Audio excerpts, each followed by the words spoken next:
Oh, well, hello, everybody. This is Charles Harper, and I'm here with Di Heuser. And Di is with PLRplanners.com. And she's really going to really kind of educate you and me about how to use printables and print on demand and some ways that, we can incorporate it into what we're already doing. And depending on where you are in your journey, this may be an avenue for you to look at even apart from, a business audience, you might want to even develop, a business around the kind of things that Di really talks about. Di, welcome. Thank you, and thank you for inviting me, Charles. This is very nice to meet you in person, so Right to on. speak. Yeah. So I'm really green when it comes to how, you really use printables. So let's first talk about the person who's not really, who really doesn't necessarily have a set uh, uh, business focus. What Mm. can they do when they come to your site and they have things like printables and the things that you offer? Yeah. So initially, it started with me offering low-content books like journals and planners that people could modify for themselves and then publish on Amazon. Yep. So that is where it started. Yep. Um, then, of course, I moved into the Etsy world as well, so that you can sell journals and planners on Etsy. And then it went from PDF versions or selling on Amazon to actually getting them physically printed and bound by companies outside of Amazon. Okay. Okay. So we have a company in the US, well, there is a company in the US that we use to have print our spiral bound versions. So that is how it started. And then things got interesting in that people might not want to buy a whole planner. They might want to buy one checklist as a PDF download. And that sort of thing is Oh, very popular on Etsy, or really? you have a Just series the, of just the coloring in checklist. pages. So Yeah. just the checklist is all that goes on Etsy. Sometimes it depends. I Uh-huh. mean, we do everything. We do planners and journals and checklists and recipe books and menu planners and Bible study journals in various formats. So we will sell it as a printed book, either spiral bound or physical, perfect bound, or I will sell them the PDF version, or I will sell them a digital planner version, which they can then use on an app like GoodNotes or Notability or OneNote. I Yeah. get it. I get it. So now, okay, so now when a person gets the content, let's say they get things from you that are more like a cheat sheet, what should they then do? What would be, who are they looking for in terms of a customer? Are you saying they should go to Etsy and then put it on Etsy, or how should they be looking to make the most of the PLR that you Well, have? I think the really important part to remember is before anybody starting, and it's funny, I've been asked this question a number of times in the last week. It's all very well saying, let's get into printables and let's go sell on Etsy. Right. But unless you understand exactly who it is that you're targeting and how are you going to reach that target market, you're going to get lost in the noise on Etsy, Hmm. as a lot of people are lost on Amazon because Hmm. they just don't have the right strategy in place in terms of marketing and getting branding done and things like that. So the first question they should really ask is, well, what niche should I target? And often it's a niche that's close to their heart. Me, I'm a single mom with 3 kids, and I'm an entrepreneur. So I kind of tend to attract those kind of people. Not necessarily all the time, but I think that's the question they must ask. And then, so let's say it's a mom with 3 kids at school. Okay. Maybe they should be targeting moms at home that need activities for their kids to keep them occupied. Or maybe I they're got a teacher and they can supply teachers' planners and teachers' tools to other teachers on Etsy or on their own website.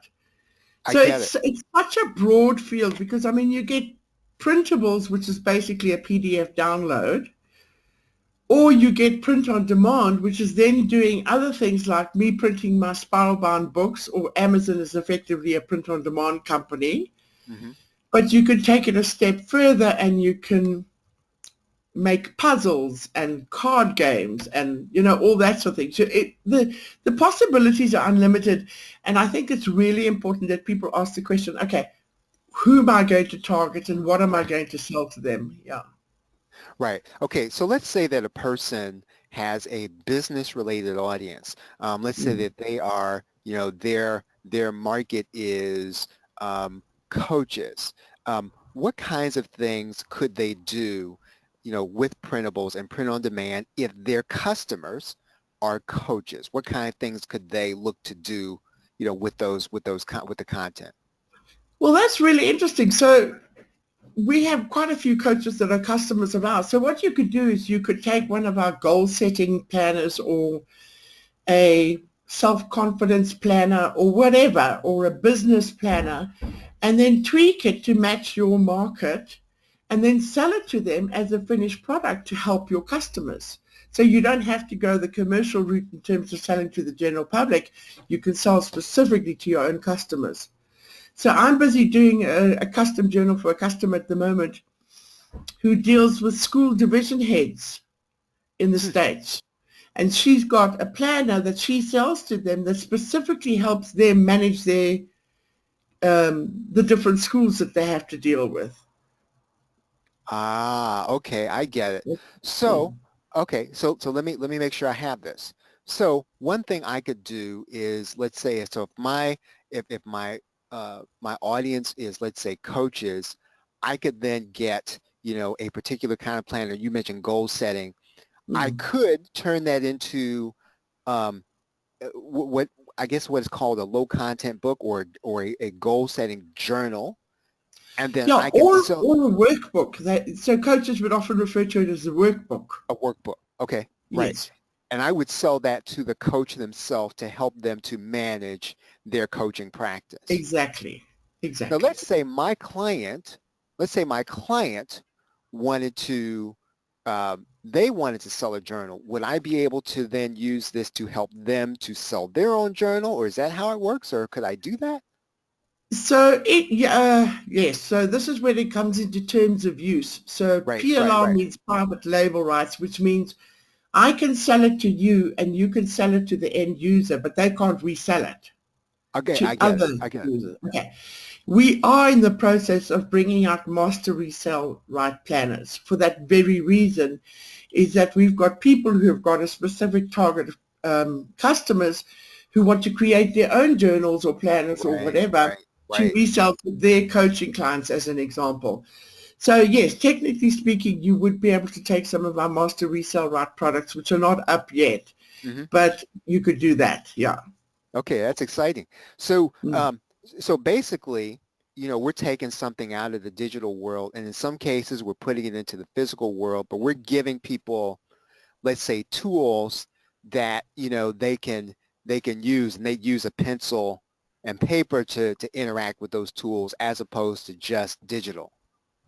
Correct. Yes. Okay, Yeah. okay, You've right. got all three options. Yes. Yeah. Yeah, yeah, no, I get it. Mm. Okay, so now let's say for me, right? You know, my customers actually work with PLR. So Mm. if I were going to use this same concept, I could sell a a how to use PLR goal setting worksheet. And I would put that or workbook, and I would put that together using the content, and then I would have either a physical product to sell to my customers, Mm. or I could sell them a digital copy of something that I worked over. Is that the general idea? That's the general idea. Yes. So so what somebody could do is they can take, you know, one of the topics you have on your site, and they're going to work it so that it makes sense to their audience. And I used coaches before, but I've got there's certain people, and let's say they are offline consultants, and so they're Mm. working with local businesses, and so they could then take it and tweak it to, I don't know, it could be the Chicago the Chicago planner, you know, for Chicago businesses, and then they would Mm. then work it over for that particular market. exactly that, yeah. Or let's take real estate, realtors, I think you call them in the US. Uh-huh. You could put together a workbook or training manual for realtors and target Chicago realtors as an example, with stuff that you have put together in that planner or workbook to help them build up a realtor business. Yeah, exactly No, that. no, I get it. All right. So now, to get moving, so the platforms I'm going to be using are either digital or physical. Now, you said now in terms of physical, is it primarily going to be KDP and what used to be called, probably what you and I used to know as Create Space, but they're going to be using Kindle primarily, or are there other platforms they would be using to do a So physical it product? depends. Yeah, I mean, if you want to sell through Amazon, you can. The challenge, of course, is that you don't make as much money and you're dependent on Amazon for distribution and that. So I have a free training course called Spiral Bound Profits on my website, which shows people some of the companies in the US that I use to actually drop ship. So if a customer places an order for me on my Etsy store for a Christian planner or a prepper's planner, and they want either a perfect bound or a spiral bound version, I will place the order with the company in the US, and they will drop ship it to the customer. And of course, I save a whole lot of money because I'm not going through Amazon. Yes. I see, So I they can see. use Amazon and they can use these companies. And there's a lot of companies that do it, but these particular companies we found are the cheapest. I get it. Yeah. Mm. Now, okay, I'm going to shift gears a little bit. Now, my wife is into um, Bible journaling, right? And so let's say that she wanted to, she wanted to get into providing resources to the people in her group. So what kinds of things could she do with kind of resources, let's say you have, to kind of take this concept for somebody who's not looking for a business audience, but somebody who might want to, let's say, sell something to the people that she is working with? Well, perfect, because I mean, we've got several. So let's say we have the scripture. I've got several. We call it the Bible study journal, which focuses on actual Bible study itself. She could download that. She could edit it. She could add Bible verses of her own or sections that she wants to add. And then she could either get it printed and sell it, or she could sell it to them as a PDF, or she could just print it as a PDF, and then get it bound at a local copy store or something. So yes, that's exactly what she could do. So And she you had could a, do, no, go ahead. No, please. no, finish, that's fine. Mm-hmm. So if she had a group, she would be able to take some of the stuff from PLR planners, and then she'd be able to redo it for, um, let's say a particular period of time study she was doing with the group she was doing. And if she didn't want to sell it, she could pass it on to the people that she's working with in that group so that they'll be Yeah, on the same page as she is. yeah, exactly that. And to take it a step further, let's pretend she's going to sell them. She could do a new one every time they did a new chapter in the Bible. So that would be recurring revenue for her, that kind of thing, that you keep niching it out further and further.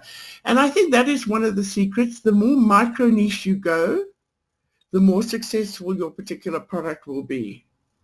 And I guess it's probably true, just like any other PLR, the more that you're willing to put into, let's say, customizing it and making it, as you said, niche, and then Mm. also for a particular, probably the better it's going to do. Mm. Have you found that to be the case? Very much so. My very tightly niched books sell a lot more than the more sort of general 2022 planner kind of thing. Yeah, I mean, the whole thing kind of caught me admittedly off guard because until I saw all of the resources that my wife was using, both offline, and then I put two and two together that this is really what, when I see people talk about printables, that she Mm. was actually engaging with the stuff as a, Mm. as a buyer. And Yeah. so this really is kind of widespread across a lot of audiences. Is that right? Well, I mean, if you think about it, people in any industry, in any niche, in any sort of culture are using printables in one form or another. You've got dog lovers who have basic writing journals with pictures of their dog on. I mean, that personalization aspect of it, it's just a lined journal, but it's got a picture of their dog, so it's going to sell like hotcakes. You know, that kind of thing. And that's another level that you could go into, of course, is the whole personalization thing, where, let's say, for example, on Etsy, you can allow the customer to upload their own cover of their dog as a silly example, and that becomes the Wow. cover, and then you print it. Now you really niched. Okay, Okay, and right. because you're Yeah. offering that personalization, you become very popular. Well, that particular product becomes very popular. So I Right. did an experiment when I first started with Amazon Publishing, is I did a series of line journals, and all I did was call them the different breeds dog journals. So Dalmatian Dog Lovers Journal, and it had a picture of a Dalmatian on with lines inside, and they sell because it's really tightly niched. This Another is really, silly example I did is I used 200 of the most common female names and male names in the United States and called it Anne's Journal or Simone's Journal, you know, or Charles's Journal, and put that come on the on. cover. Yeah, and they sell. It's, you know, you just need to get a little bit creative and think outside of the box. And really, and it doesn't cost a lot to try an idea on Etsy with a printable because, I mean, you've not produced anything until someone buys it for the most part, right? Correct, yeah. And in fact, I would recommend for people just starting out that they start with printables that people can download because there's no cost involved. Well, there's the cost of the transaction fee from Etsy, of course. But it's probably the easiest way to go because if you have to set up your own website, there's a bit of work and time and money involved. If you go through Amazon, there's a bit of a learning curve. And you might get, you know, it depends on how you want. So probably Etsy is the best way to start because really you can't go wrong with it. And if you make a mess of it, you just start again. So really for somebody who's starting out and they want to test an idea, this is a good way to really take something, which is PLR, Mm. customize it, test Mhm. their idea in a real marketplace, which is Etsy. There's probably some learning curve on Etsy, but you can test your idea. It sounds like. Yeah. Look, well, you can load one product in Etsy and it can do nothing because as we both know, with any business um, we have to build the brand awareness and Etsy will probably favor the stores that have got regular, consistent sales. Um, and setting up your own website, you have the same problem. You've got to drive traffic to it. So my recommendation is if somebody wants to start, let them start on Etsy and then let them target. So let's take your wife as an example. Your wife sends a link to all her church group members. Take a look at this. Hmm. Some of your coaches, hey buddies, go and have a look at this. I put this together just for you. And unfortunately, that's where we start. We start with the inner circle or the people that we constantly dealing with. And then gradually, as time goes by, you'll start getting other people in. But you're talking about super low startup costs because really you probably have the time that you're putting into, and then you have the PLR, which if you're talking about, um, um, buying inventory versus buying PLR, I mean, it's obviously, a much better way to really test an idea rather Yeah. than going out and Yeah. buying a bunch of stuff and putting it online to sell. Yeah, exactly. And again, coming back, so let's take a simple example like a 2022 planner. Okay, they're generic, everybody, is selling them, but you really could make a few small changes and call it the Soccer Lovers 2022 Diary or Journal, Hmm. and then tweak it a little bit and make it for moms at home with two kids, single. I'm being a bit Right, I facetious guess here. so. I'm niching right down, yeah. And you can take one particular product and cater it or tweak it for multiple different markets. And then come back, right. So one Mm. product, and then you keep tailoring it to individual slices, especially if you see something is selling and it's working, you can Right. try it in another market. Exactly, yes.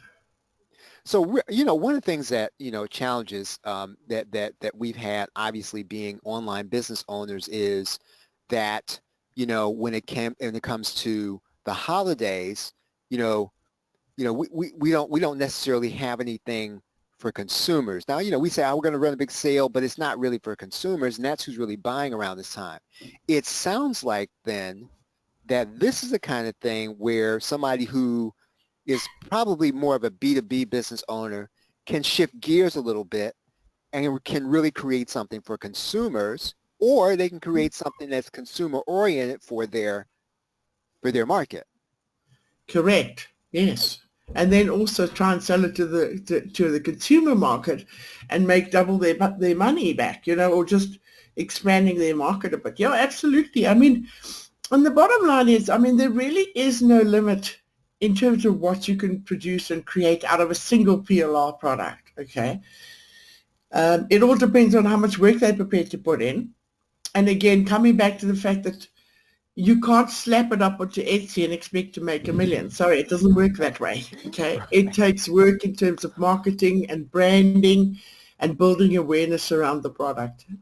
Yeah, right on. Now you've got some help, you said, on your site. So when people get there, they'll be able to. You got some free stuff where they can kind of get a sense for how it works and the whole thing. Even before they start getting some of the individual titles that you have that are on PLR planners.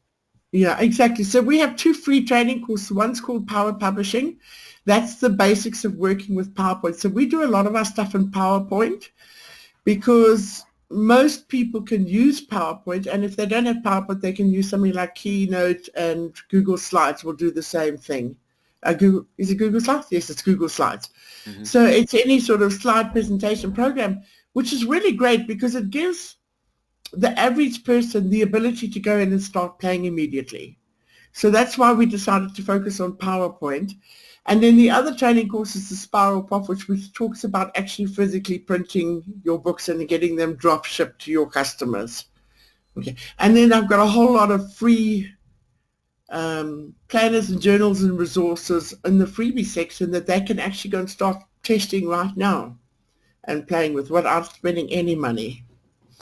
That's awesome. I want to kind of close out on this, Di. One thing I have been talking to the people in our group about is long-term being able to kind of reinforce their B2B list by developing a snail mail list. But and the challenge is always developing something that they know their customer base would want. That's not going to cost a whole lot in order to produce. This sounds like the kind of thing where, a person could create, as we talked about, a physical journal, and then they could ask for their customer to buy it and ship it to them, and then they'd have that person on a mailing list. Am I thinking the right way about that? Yeah, absolutely, because you need the physical address to deliver the stuff, and there you have it. Yeah, absolutely. And so what platform would I use in order to do that? Okay, so the company that I use in the United States is a company called snowfallpress.com. And it takes a bit of getting used to their uploading program, but they work like Amazon KDP, where you upload your document and then you upload your cover and then you preview it and then you save it and all of the rest. And then whenever you want to go and order one, you just order what they call a proof copy, because you don't pay full print price. You just order a proof copy. Right. And instead of your own delivery address, you put your customer's delivery address, and then they use USPS to deliver. And you can track it with the USPS tracking number. And that's how you do it. And I'm based in South Africa, so there's no ways I could ship from here to the US. Which is why using that company in the US is so awesome, because I don't have to ever have the books in my house. That's fantastic. Well, look, Di, what I'm going to do is I'm going to put a URL right underneath, our